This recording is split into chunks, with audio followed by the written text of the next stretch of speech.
session, I want you to take your Bible and join me in the Old Testament book, the Song of Solomon, chapter 2 and verse 15. I mentioned earlier, and I didn't bring any books. I don't try to push books on people, but I have written 3 books on the Song of Solomon. One is called God on Sex, the Creator's Ideas on Intimacy, Romance, and Marriage. And then I also wrote the Song of Solomon commentary in what's called the Christ-Centered Exposition series, and they're very similar. And so if you want to do a more detailed study of these 8 chapters, you're certainly welcome to take advantage of either one of those books, and hopefully they would be a blessing to you. Also in the manual, we're on page 13, Men are from earth, women are from earth, so deal with it. Several years ago, Charlotte and I participated in the newlywed game. And I have to say, with some arrogance, we destroyed the opposition. It was a slaughter. Charlotte says, I guess doing marriage conferences does help us. And so we defeated them badly. One of the reasons was, one of the questions they asked was, what is the last thing your husband fixed around the house? Well, you need to understand, I had a mechanical bypass at birth. I can't fix anything. I can't hardly change a light bulb, much less fix something. And so when they asked the question, I just began to rack my brain. What have I fixed in the last week? Nothing. The last month? Nothing. The last year? Nothing. Like our marriage? Nothing. And finally, the guy said, well, you got to say something. We got to move on. And so I said, well, can you say nothing? And the crowd broke into applause because Charlotte held up the card. Nothing. He has fixed nothing around the house. But then what won it for us was the bonus question. What is your husband's favorite book of the Bible? Well, one guy said, well, she wrote the Gospel of John, but she had put down Romans. And then another one said, well, it's the book of Revelation, but she wrote Philippians. So then they came to me, and I said, a little bit hubris, I said, well, this is just so unfair. Because I know that in her lap on that card, she has written the Song of Solomon. And sure enough, she held up the Song of Solomon. Now, you say, why do you like that book? Well, I'm a romanticist at heart, and it is the one book of the Bible that is dedicated to the issue of love and romance and relationship and intimacy. But tucked in these 8 chapters is a single verse that has a massive amount of wisdom in it, and it's in chapter 2 and verse 15. And I'm going to read it in several translations to help you catch the nuance of what Solomon wrote. Verse 15 in the ESV says, catch the foxes for us, the little foxes that spoil the vineyards, for our vineyards are in blossom.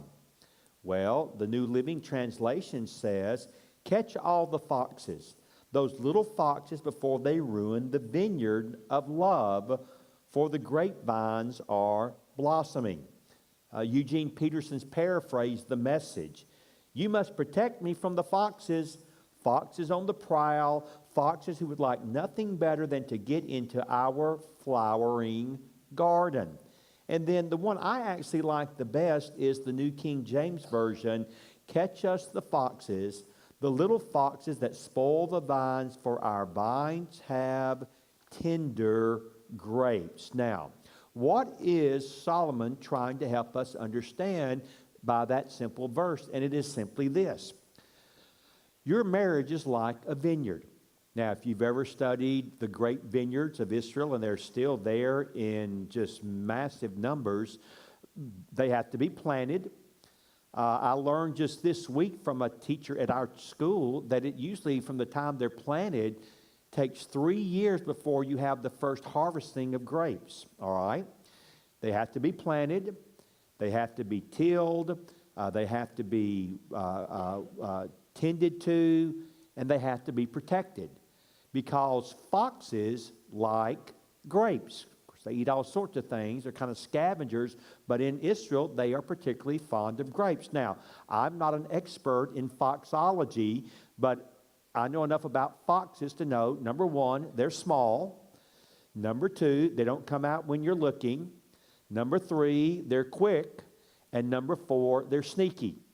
Well, what Solomon is saying is, just like foxes will slip into a vineyard unawares, eat the grapes, you come back later for the harvest, and there's nothing there. That's what happens in a marriage. Your marriage, my marriage, they don't get in trouble over big things. They get in trouble initially over little things. Little foxes that slip in. We don't see it. We're not aware of it. We're not paying attention. But over time, they eat away, and later we discover, my goodness, our vineyard is empty. There's nothing here. No wonder, excuse me, we're struggling in our relationship. Now, let's be reminded again. Marriage is two sinners living in close proximity to one another. You get married, excuse me, now you're sharing the same house. You're sleeping in the same bedroom, and you're navigating and sharing, excuse me, the same closet and also the same bathroom. By the way, I don't know who the guy was that came up with the 2-sink solution for bathrooms, but he's a genius. He has saved like millions and millions of marriages by having her sink and his sink. So anyway, our marriages, let me get that water just a second, excuse me.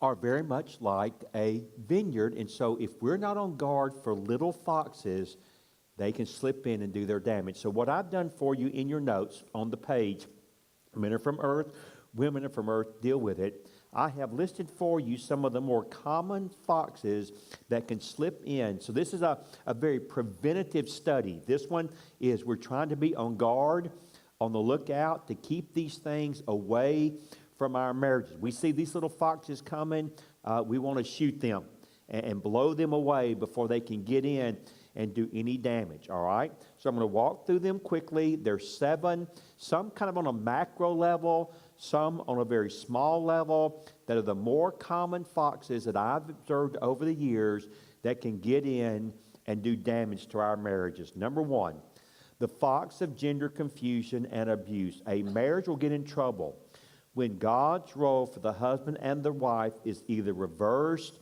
or abused. Now, let's be clear here. We have come to understand from the study of God's Word that God made men to be men, husbands, and fathers. God made women to be women, wives, and mothers. And no one is as good at being a man as a man. And no one is as good at being a woman as a woman. But if we allow these roles to get reversed, our marriages will get in trouble. And of course, we know we live in a day where the culture is pushing hard against gender distinctiveness.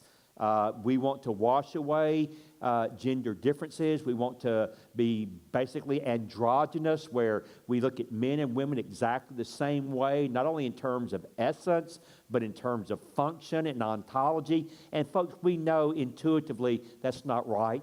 We know intuitively it's not true. Even the culture can't be consistent in the bombarding or the bombardment that they throw at us in this particular area. But the fact of the matter is, we do have a day and age where a lot of men in particular, but women too, really don't understand who God made them to be. They don't really understand who God designed them to be.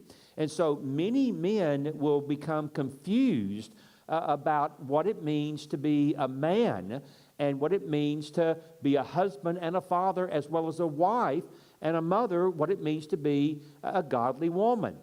This came to my way of understanding really strongly several years ago when I was reading the Weekly Standard. And I came across a book review on a book called Manliness by Harvey Mansfield. The book was reviewed by a woman named Christina Summers. And she tells a story about what you find early in the book that is amazing to me and kind of puts this whole thing in perspective. Let me ask a question before I jump into this. How many of you know that there is a monument in Washington, D.C. To the men who died from the sinking of the Titanic? Would you raise your hand?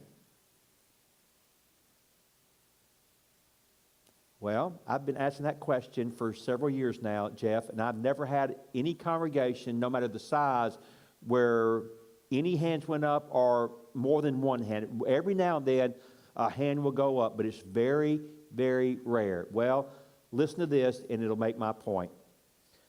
One of the least visited memorials in Washington is a waterfront statue commemorating the men who died on the Titanic. Now listen. 74% of the women passengers survived the April 15th, 1912 calamity. 80% of the men perished. So 74% of the women survived. 80% of the men died. Why? Because the men followed the principle: women and children first.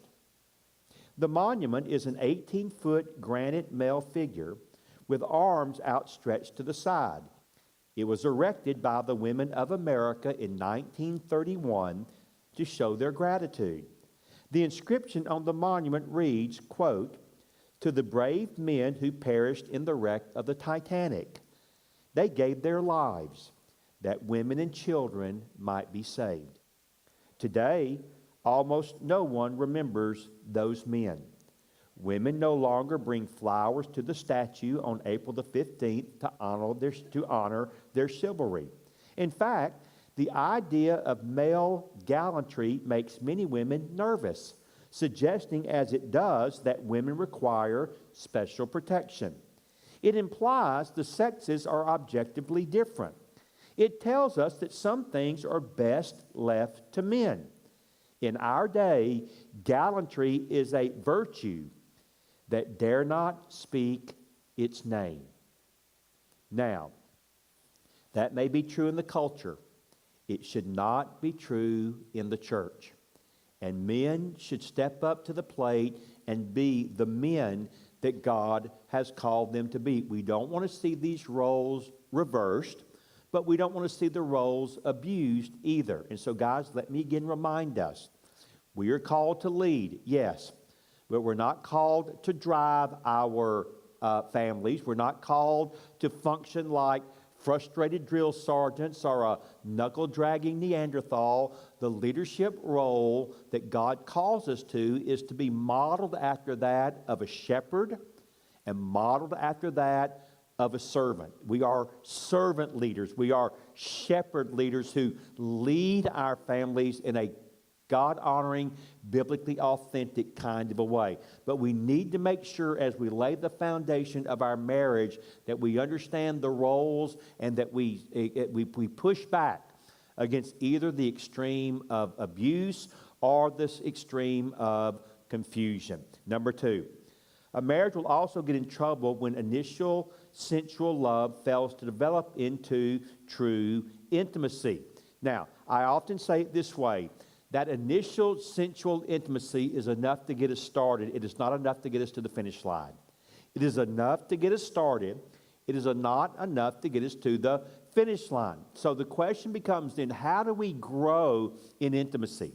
How do we grow so that our intimacy gets wider and deeper in our relationship? And if you were to ask me to summarize it, I think I would say it this way.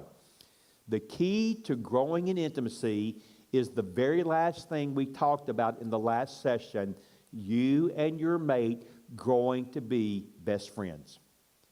You and your mate growing to be best friends. If you continue to grow throughout the duration of your marriage in the area of friendship and truly become one another's best friends, your intimacy will grow wider, your intimacy will grow deeper, and here's what you will discover. When I married Charlotte at the age of 21 and 19, I loved her. I think I loved her as much as a man can love a woman. But if you were to say to me, so you loved her then and you love her today, that wouldn't work. What I would have to say is this. When I married her, I loved her. But today, after almost 40 years, I really, really, really love her. In fact, I would say to you without any hesitation at all, I did not know that you could love another person as much as I love my wife Charlotte today. Now, you don't get there in a year. You don't get there in a decade. You get there over many decades of living life together and growing in this area of being best friends. Number 3, your marriage will get in trouble when it's not being nourished by regular and genuine communication, what I call the fox of poor communication. Now, when I do premarital counseling, I always talk to a couple in the first session about their relationship with Christ.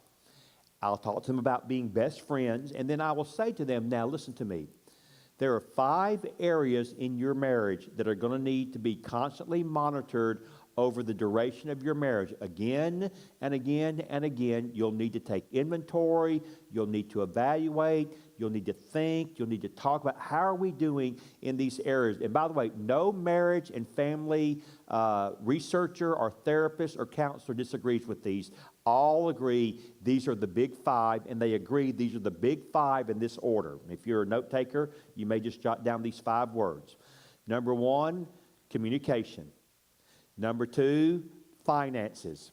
Number 3, sex. Number 4, children. Number 5, in-laws. That is the big 5. Communication, finances, sex, children, in-laws. Now, here's the deal. If you begin to have issues in your marriage related to your in-laws, you begin to have issues in your marriage related to the rearing of your children, you begin to have issues in your marriage related to your intimate life, you begin to have issues in your marriage related to finances, mark it down. It will be because communication broke down. Nothing is more important in your marriage than that you learn to work well, to communicate good, communicate well, communicate in a healthy fashion with one another. There's a man named John Gottman. John Gottman is a Jew. He is not a Christian. He is a secular marriage and family researcher. But a number of years ago, he wrote an incredible book. It's a really well done book on the issue of marriage, and in particular, the importance of communication. And in that book, even though I don't think he realized it, he uses the phrase, the 4 horsemen of the apocalypse. And he talks about the 4 horsemen of the apocalypse that destroy marriages. And interestingly, all 4 of them relate to communication. You say, what are the 4 horsemen of the apocalypse? Here they are.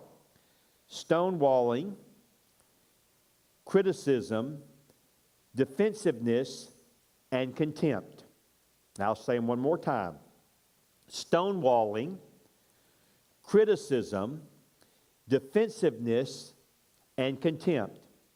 And he points out those are the 4 horsemen of the apocalypse that can do irreparable damage to your relationship. Stonewalling, or its related cousin, silence. In fact, I was talking again to this young couple today, and I mentioned the fact that stonewalling can be a real problem in a marriage. And the young man said, well, what do you mean by stonewalling? I said, I mean by that, you have an issue in your marriage that's a problem and you won't talk about it. You shut down.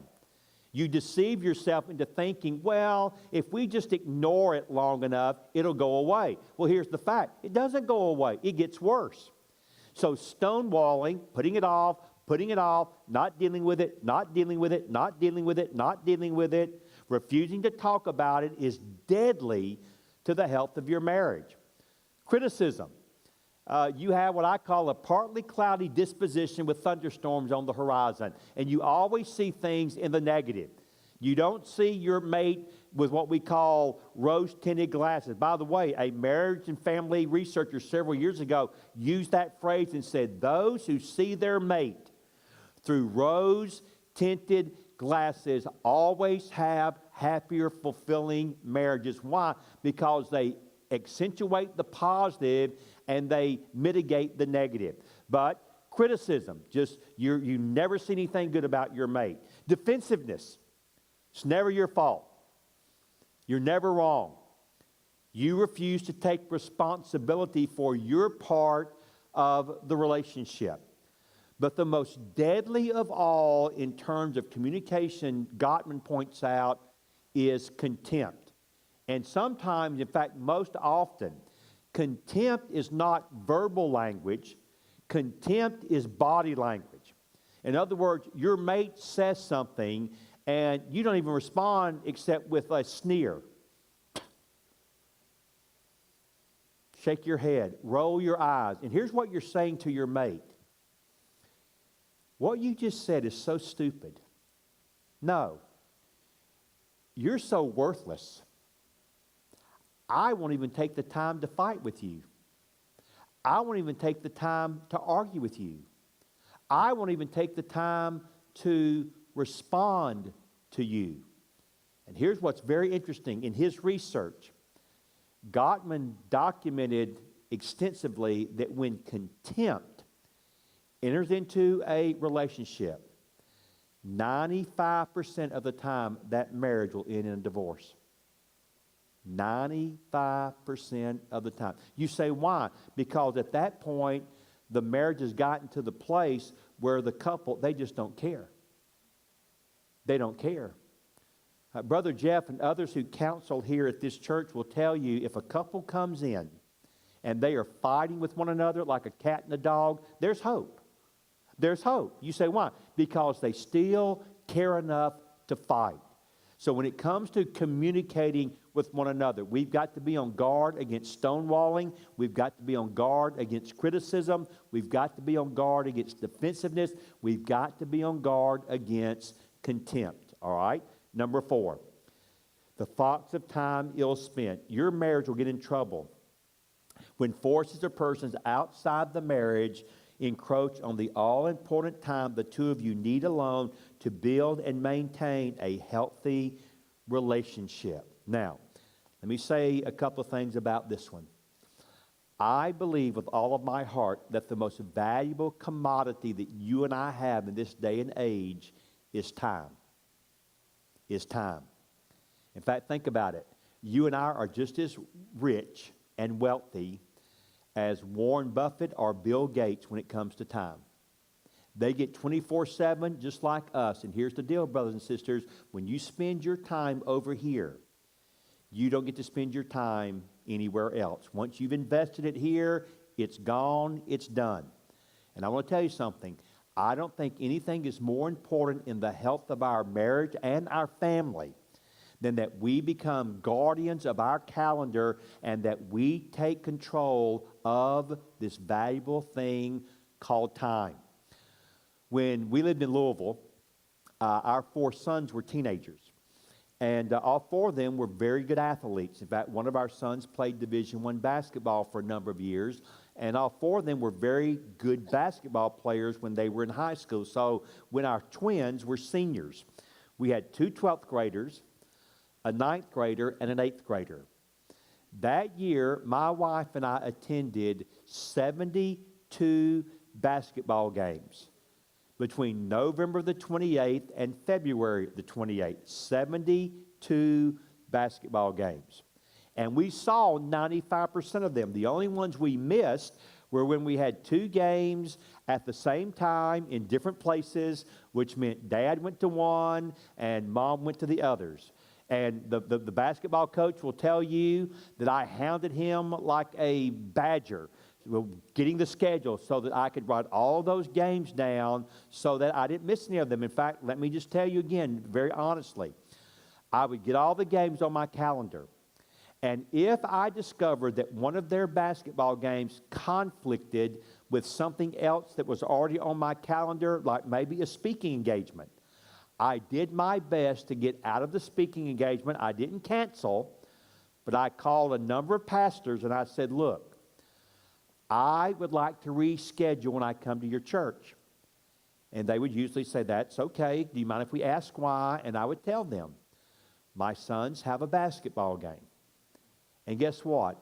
Jeff, I think you'd appreciate this. I never had a pastor tell me, well, I think that's dumb. I had a number of pastors say to me, I wish I had done what you're doing when my boys were young. Because here's what happened. few years later, when my youngest son Timothy was a senior, he played against Eastern High School there in Louisville, which Eastern High School had a point guard by the name of Rajon Rondo, who went to Kentucky for a year and then became an NBA player and led, along with Paul Pierce and a number of others, the Boston Celtics, Ray Allen, to NBA championship. They played well, but they lost. And when the buzzer sounded that February evening and they lost that playoff basketball game, it hit me just like that. You have just watched the last high school basketball game you will ever watch one of your children play in for the rest of your life. They're gone. They're all gone. All the football games, all the soccer games, all the basketball games, the graduations, they're all gone. I'll never be able to do anything to get even one of them back. And folks, I want to tell you, sometimes in life, the most spiritual decision or the most spiritual answer you can give to something is no. No, I can't do this because I'm going to do this. And I'm just telling you, those of you that are younger than me, boy, they grow up in a hurry. You blink and they're gone. And those years are gone. And so you want to make sure that you are giving your marriage the time that's necessary for its health, but also giving your family the time necessary for its health as well. Number 5, the fox of outside interference. Your marriage will get in trouble when real and personal needs are being met more and more outside the marriage. Now, this is the tragic fox that opens the door to this terrible thing called adultery. And I've already given you my formula. The wrong person plus the wrong place plus the wrong time can equal the wrong thing happening. But just to be very helpful here, turn over to the next page very quickly, and you'll see there 10 warning signs of infidelity. 10 warning signs of infidelity. And again, these are warnings that potentially down the road, marital unfaithfulness, infidelity, adultery could be lurking like a little fox. Number 1, that feeling of going through the marriage motions. Let me just say a quick word about that. Some people deceive themselves into believing that they have a right to be happy. Now, I'm not against happy. I'm a big fan of happy. But the fact of the matter is, nowhere in the Bible does it say that you and I have a right to be happy. It never says that. It says you and I have a responsibility to be obedient. You and I have a responsibility to be holy and godly. And so if we deceive ourselves into thinking, well, I'm not happy in my marriage, and I have the right to be happy, and this person doesn't make me happy, but this person might make me happy, you open the door for the possibility of walking away. Number 2, inventing excuses to visit someone of the opposite sex.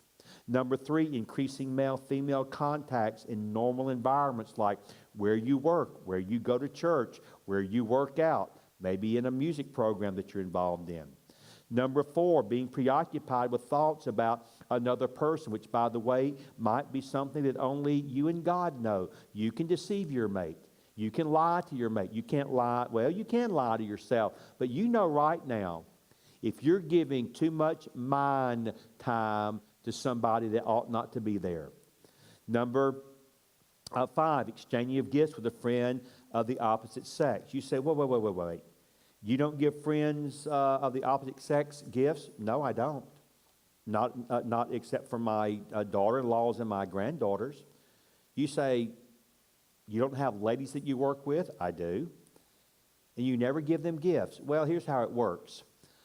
Charlotte goes with our money, and she buys a gift. She then takes the gift to the ladies from Charlotte and me, and then normally she takes them out to eat. She used to take them out to a place called the Tea Room, Well, first of all, I'm not going to any place called the tea room. I'm just sorry, but that would be a slight of my masculinity that I'm not strong enough to deal with yet. But no, I'm not going to go to the tea room, nor am I going to take my secretaries out for lunch by themselves or by ourselves. And no, I don't buy gifts for anybody but Charlotte, my daughter-in-laws, and my granddaughters. Why? I don't need to. Now, we give gifts together.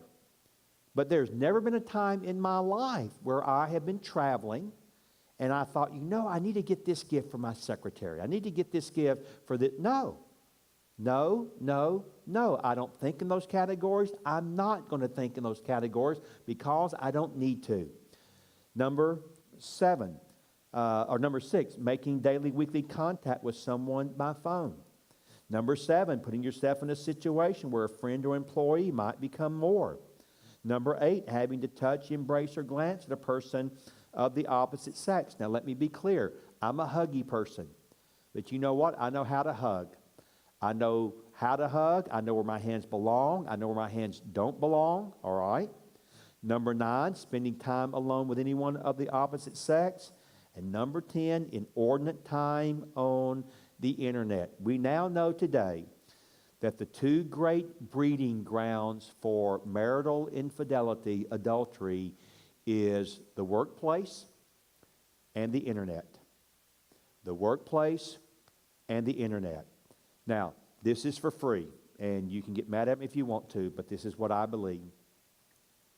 Number 1, when it comes to technology like a smartphone or an iPad or a computer, you and your mate should share all passwords.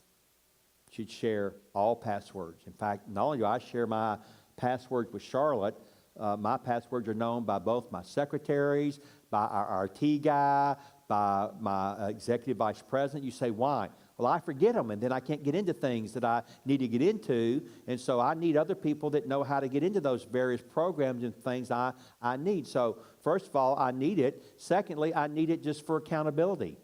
All right? So, there's no secrets. There's no, stuff on the iPad or she can pick up my smartphone, she can pick up my iPad, she can go into my computer anytime she wants and see. Furthermore, at our school, all of our computers are on a system and our IT people check because we've had times over the years where we've had men that have gotten involved in pornography and we've had to try to step in and minister and care for them.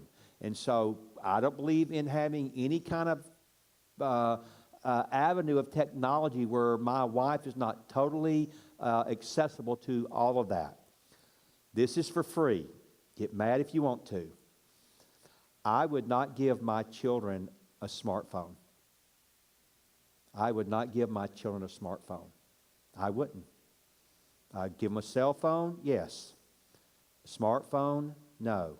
You say, why? They're not spiritually or emotionally mature enough to handle it well. You say, well, you don't know my kids. Oh, please don't tell me that. Oh, my gosh. And don't you be one of these stupid parents that says, well, my child would never. Those are the words of a fool. Your children are capable of doing anything in a weak, temptable moment. They just are. Boys in particular. And when you give a boy a smartphone, you are giving him a mobile, pornographic device that is only a click or two away. And I'm just telling you, teenage boys do not have the willpower in most cases, nor the judgment to stay away from that. We now know that addiction to internet pornography now is taking place at about the age of 11 and 12. Why? Because it's so readily available. And so if you say, well, my children get upset with me. Well, that's fine. They get upset with you. You're their mom and dad. You're not their best friend. You'll be their best friend later in life. But right now, you're your mom and your dad. You're the dictator. It's hopefully a benevolent dictatorship. Because I used to tell my boys, you live in a dictatorship, and I'm the dictator. You wear my clothes. You breathe my air. You drink my water. You eat my food. The clothes you wear, if they fit, I'm keeping them when you leave, and you'll go out of here naked. But all of this belongs to me. Now, when you leave the home and you're on your own, then the rules will change. But this is the way. And again, did we parent flawlessly? No. And did our kids escape all of the temptable things? And all 4 of my sons are in ministry today. But did they? No, they didn't. No, they didn't. And we learned when we were in our 50s and now 60s in recent years, they've told us things that they did when they were teenagers, and we're like, well, how in the heck did they pull that off? But here, let me ask you a question. How many of you have parents that know everything you did as a teenager? Would you raise your hand? And of course, no hand goes up. So you just have to be wise and careful and cautious in these areas because you care about their soul. And yes, it may tick them off, but that's okay. That's okay. So we guard against the fox of outside interference. All right, 2 more and we'll be through. The fox of fatigue. Turn back over, number 6, the fox of fatigue. A marriage will get in trouble if the wedding vows are considered conditional. Marriage is no longer considered a sacred covenant before God, and divorce begins to be considered as a possible solution to an unhappy situation. Now, let me be the prophet and then be the pastor, okay? Give me that permission. Prophet, then pastor. Prophet. God hates divorce. God hates divorce. God made it very clear in Malachi, and he's never changed his mind. God hates divorce. Don't ever say to me, well, that was a divorce made in heaven. There are no divorces made in heaven. There are none, all right? So God hates divorce. We should hate divorce. We should work hard against divorce. We should do everything we possibly can to inoculate our people from divorce, because divorce is not the perfect will of God, all right? And we don't back off on that. We don't give ground on that. We always hold that up as the ideal. And by the way, our children and grandchildren are a lot better at this than we were, because they've suffered the ravages and the fallout of a divorce culture, and it leaves bodies strewn everywhere, all right? Having said that, we live in a fallen world. We live in a broken world. And in a fallen, broken world, divorce is going to happen, all right? So some of you that are here today in a group this size, the odds that none of you have experienced the sorrow and the pains of the divorce is very unlikely, okay? So hear me. I'm not throwing a rock at you. Would to God that we could all go back and change things that happened in our past. None of us can, but here's the deal.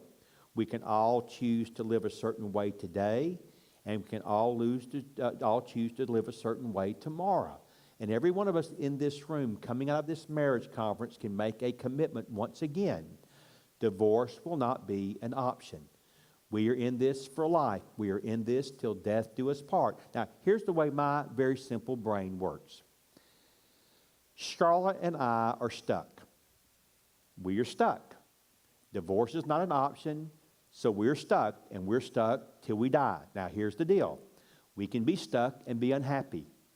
We can be stuck and be happy. I like happy more than unhappy, but here's what I've learned over the years. Being happy in a marriage requires energy, it requires investment, it requires work. In fact, I want to be very clear as I get ready to close. The hardest work I have ever done in my life is on my marriage. It has required more time, more energy, more work. We love each other. We have a great marriage, a happy marriage. We're going to make it till the end. But you know what? We have bad days. Heck, we have bad weeks. We have times where it just doesn't seem like things are clicking like they ought. Now, what do? Do we throw in the towel? No. We, with a bulldog determination, decide we're going to see it through. We're going to work it through. And what we discovered in 40 years of being married is on the other side of seeing it through, working it through, hammering it out, there's joy. There's blessing. God brings healing. God brings help. We get back on kilter with one another. But we just need to acknowledge, folks, marriage is not easy. Marriage is hard work, but it is absolutely worth every ounce of energy that you give it. And so we just determined divorce is not an option. We're going to work our way through the difficult times and trust that God will honor that, and I will promise you He absolutely will.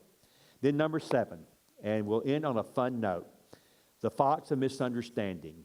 Your marriage will get in trouble if the man and the woman fail to understand, appreciate, and enjoy just how really different they are from one another. And I have a very simple analogy that you'll never forget that will make the point as we close.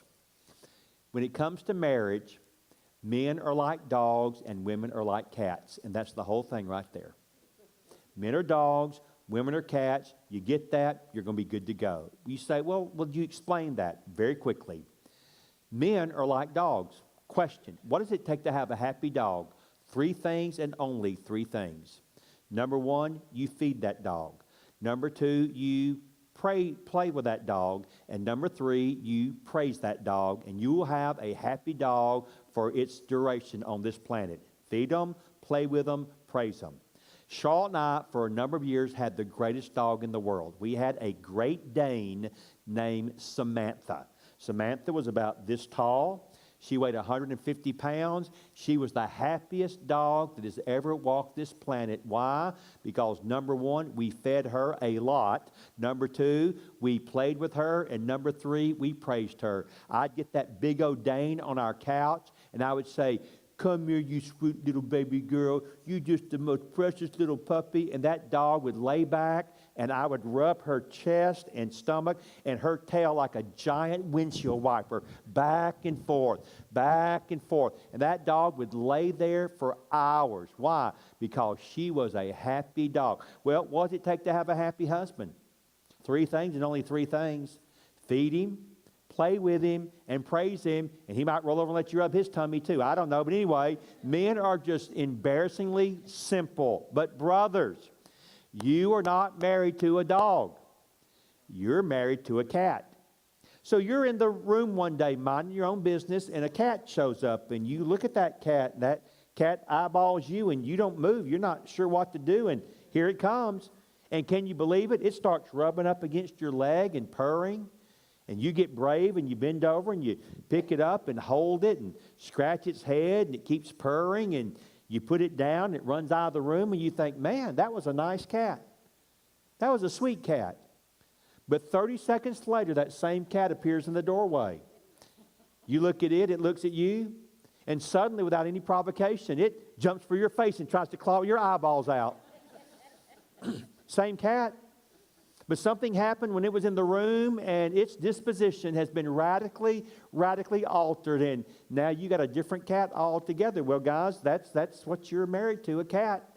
And her moods can be changed rather quickly, and you just need to understand, she doesn't act like a dog. She acts a whole lot more like a cat. So you say, well, how do I deal with it? Well, you embrace it. And you remind yourself of this. We are better together than we would be by ourselves. We are better together than we would be by ourselves. It is not good that a man is alone. I will make him a helper who will perfectly complement him. And I have learned in my life, I am a better man because of this lady. We are a better unit because we're together. She sees things I don't see.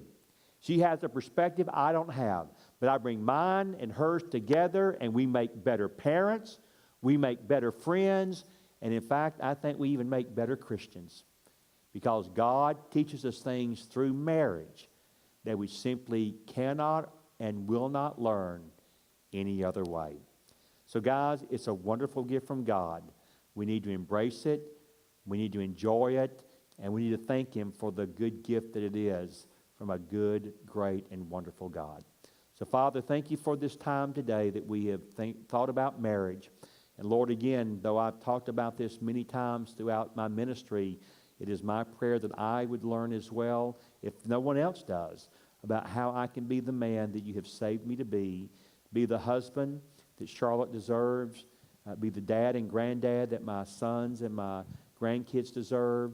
And Lord, may it indeed be that our marriage shows a cynical, skeptical world the real difference that Jesus Christ makes when He is Lord.